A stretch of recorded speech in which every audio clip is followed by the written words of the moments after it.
My name is Wenani Kenneth, Deputy Executive Director at Bugisu Region Empowerment Initiative. We are situated in Impasse City, but we are working across Elgon and Bugisu sub-regions.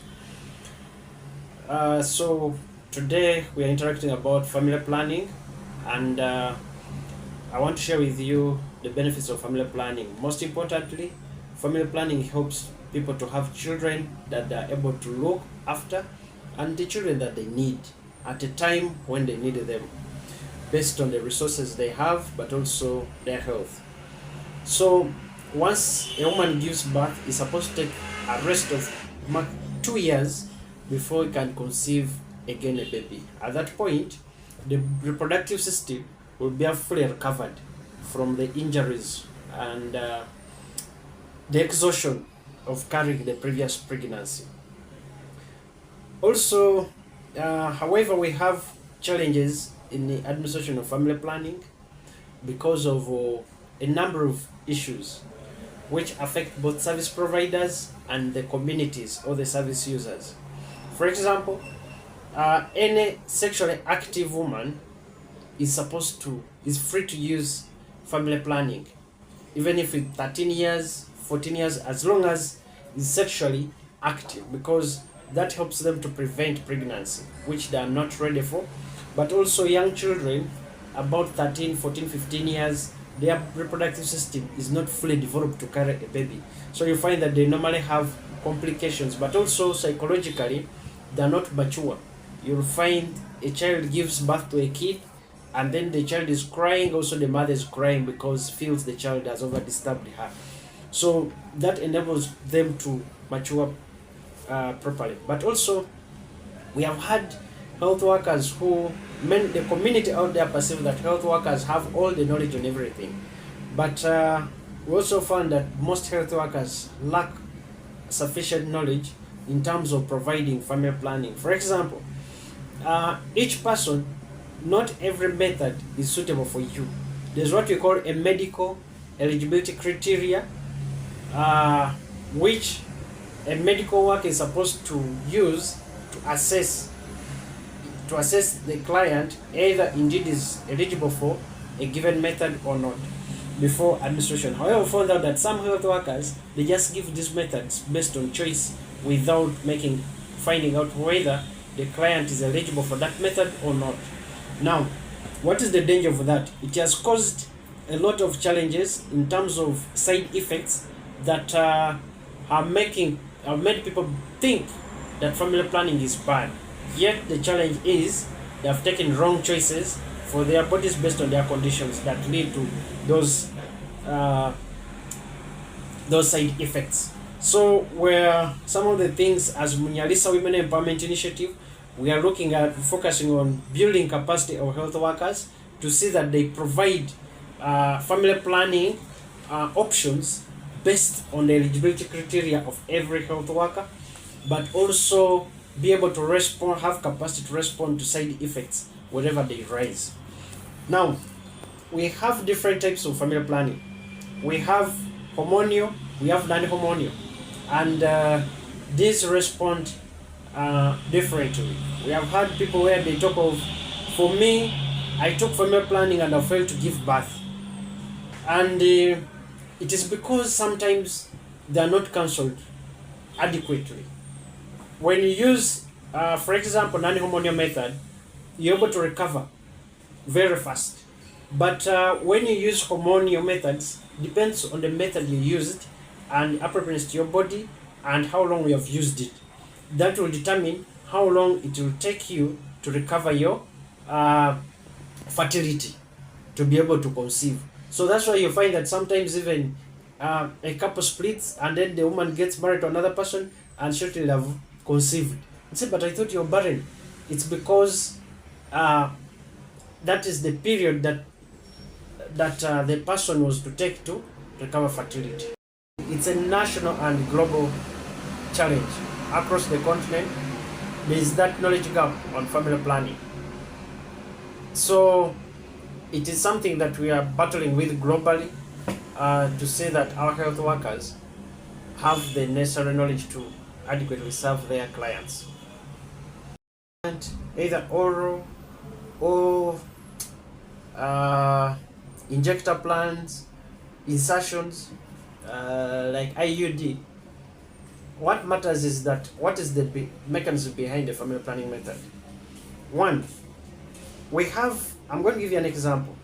We have what we call, for example, we have emergency pills. Emergency pills have the highest concentration of hormones. That's why you're not supposed to use it you're supposed to use it not, the frequency should not be less than 3 months. Okay, if I use an emergency pill today, then if I'm to use, maybe 4 months from now. Why? It has the highest concentration. Now you find people misusing it. Emergency pills were not meant for normal usage. They were meant for rape victims. A person has been raped, so he must prevent the pregnancy there and then, so that does not produce a child does not want. So, but today you find it has been adopted everywhere, especially young people.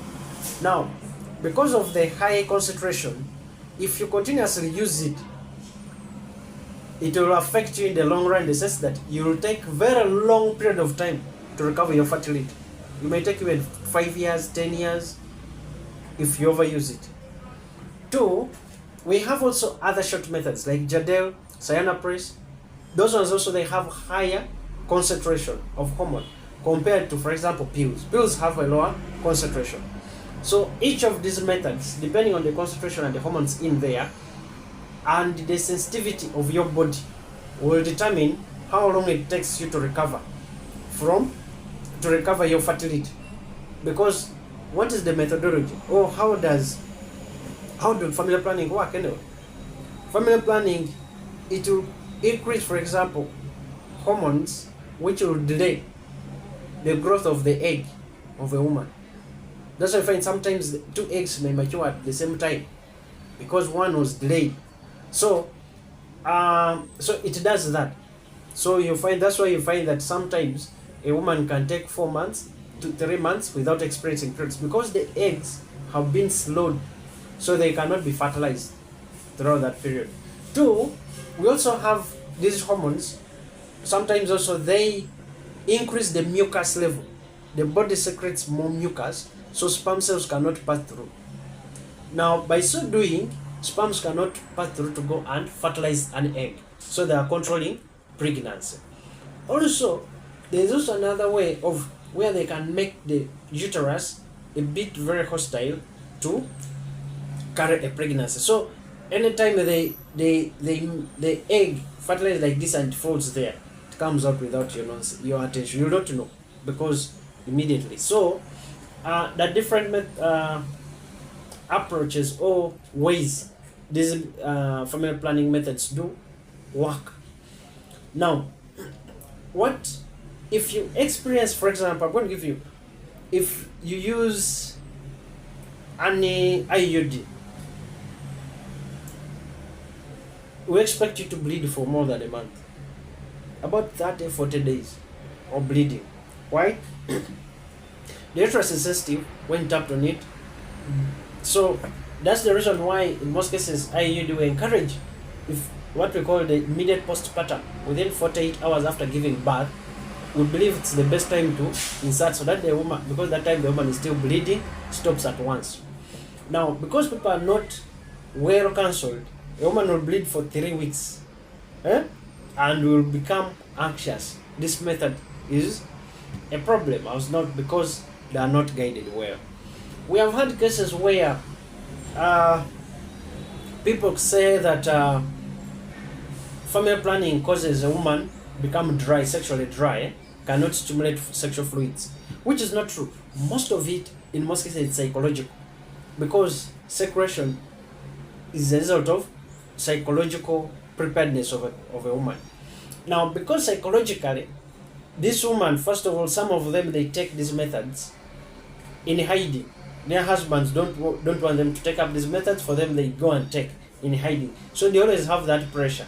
Two, because of the worry of the side effects, perceived side effects, they end up getting affected, because already by the time it's going into sexual activity with the partner is already worried that the fluids will not come. So psychologically, you find that the stimulation is affected. Now, I've supported over 90 health facilities in Rwenzori before under the USAID family planning activity.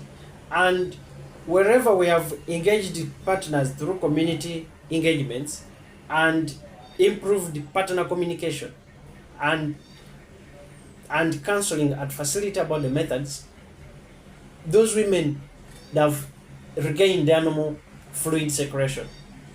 You see that? So the gaps or the challenges when it comes to side effects is largely attributed to ignorance, both of the health workers and the clients. So which are led to inadequate counseling, but also these are affected by our cultural beliefs.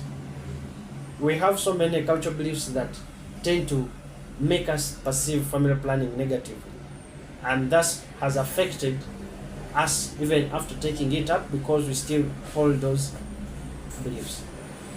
Planning method, and you experience symptoms, side effects, you're supposed to go back to the health worker, to the midwife, and then they review the method that I've given you.